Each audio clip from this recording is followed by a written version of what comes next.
IAS IPS எக்ஸாம்ல all India லெவல்ல top rank எடுத்த ஒருத்தர் கிட்ட இன்டர்வியூ போர்டு மெம்பர் என்ன क्वेश्चन கேக்குறாருன்னு பாத்தீங்கன்னா why you want to become an IAS அப்படின ஒரு क्वेश्चन கேக்குறாரு.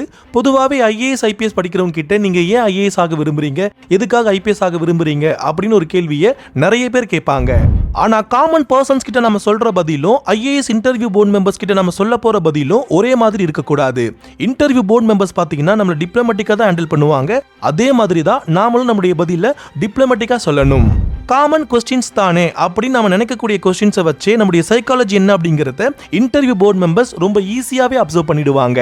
அந்த டாப்பர் கிட்ட அப்படி ஒரு क्वेश्चन கேட்டதும் அவர் ரொம்பவே கேஷுவலா நான் நம்ம நாட்டு மக்களுக்கு சேவை செய்யறதுக்காக தான் இந்த பாதையை நான் சூஸ் பண்ணேன் அப்படின்னு பதில் சொல்றாரு.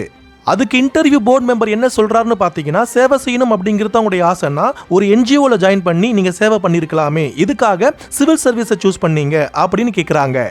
மிகப்பெரிய லாஜிக் இருக்கக்கூடிய ஒரு क्वेश्चन, ஆனா அதே நேரத்தில் இது ஒரு மிகப்பெரிய ட்ராப்பான क्वेश्चனும் கூட. இந்த லாஜிக் क्वेश्चனுக்கு அவர் என்ன பதில் சொன்னாருன்னு பார்க்கிறதுக்கு முன்னாடி சப்போஸ் இதே கேள்வியை உங்ககிட்ட இன்டர்வியூ போர்டு மெம்பர் கேட்டிருந்தாங்க அப்படின்னா உங்களுடைய பதில் என்னவா இருந்திருக்கும் அப்படிங்கறத கமெண்ட்ல தெரியப்படுத்துங்க.